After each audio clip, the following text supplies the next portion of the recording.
Salut les collègues, il y a tout juste un mois, la commission d'enquête parlementaire sur les dysfonctionnements des politiques publiques en matière de protection de l'enfance a rendu son rapport. Il a fait suite aussi à la publication du rapport du défenseur des droits fin janvier. Et tous ces rapports concluent à la même chose, c'est qu'il y a une mise en cause grave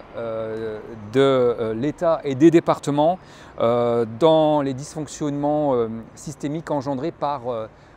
systémique de la chaîne de prévention et de protection de l'enfance, engendrés par leurs choix politiques et budgétaires. Alors nous, ici dans le Nord, on le sait et on le sait depuis très longtemps puisque depuis 2018, on a été amené régulièrement à se mobiliser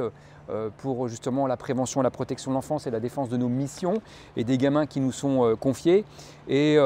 c'est d'ailleurs toutes ces mobilisations qui ont permis de mettre ce sujet brûlant dans la rue et jusqu'à l'Assemblée nationale puisque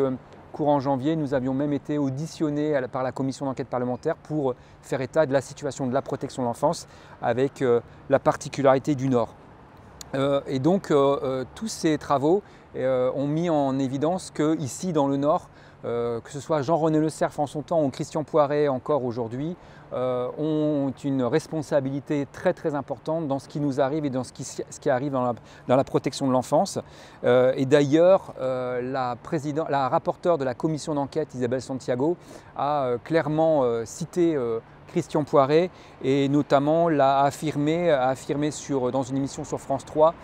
qu'il n'était absolument pas à la hauteur de ses responsabilités. Il est la caricature pour moi de cette capacité à ne pas être à la hauteur de la mission qui lui a été confiée. Mais on va trouver les mécanismes pour mettre des sanctions à tout ça en fait, parce qu'à un moment donné, la réalité c'est que c'est pas juste possible. Alors le 15 mai, dans une semaine, le collectif des 400 000, qui regroupe entre autres le comité de vigilance des enfants placés, le syndicat de la magistrature, la Ligue des droits de l'homme et puis d'autres associations, ainsi que des collectifs de travailleurs sociaux et médico-sociaux un peu partout en France, ont décidé de faire une journée de mobilisation. Il y aura des initiatives dans la plupart des grandes villes de France et notamment ici à Lille pour pouvoir exiger du gouvernement et des départements des décisions concrètes et des actions qui prendraient en compte l'ensemble des recommandations et des avertissements formulés par les différents rapports qui ont été publiés ces dernières semaines et ces derniers mois. Alors nous, à Sud, on a décidé de prendre appui sur cette nouvelle initiative pour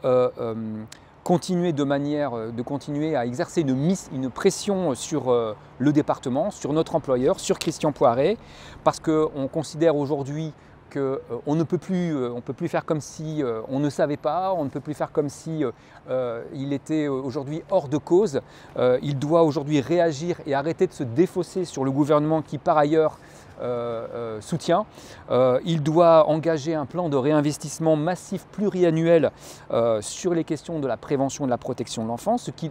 malheureusement aujourd'hui refuse de faire, et on l'a vu lorsqu'il a fait voter le budget il y a 15 jours, budget qui est aujourd'hui insuffisant et qui a sans aucune perspective d'avenir pour l'exercice de nos missions. Alors nous, on vous appelle aussi, vous les collègues, à se joindre à cette journée du 15 mai, puisque à Lille, il y aura un rassemblement dès midi,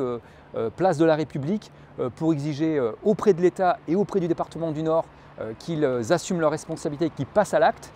Nous avons déposé un préavis de grève qui vous permettra de venir sur le temps de l'action, donc de midi jusqu'à 15 h. Nous sommes prêts au niveau syndicat à prendre en charge les collègues qui viendraient en dehors de la communauté urbaine de Lille en voiture. On prendra en charge les frais de déplacement ou les frais de train pour qu'on puisse être nombreux et tous ensemble, encore une fois, pour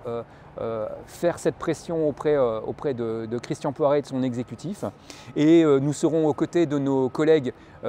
travailleurs sociaux des associations en milieu ouvert, d'AEMO et des différents MEX et foyers pour qu'on puisse tous exprimer d'une même voix la volonté et le ras-le-bol par rapport à la situation et la volonté de faire évoluer la situation durablement.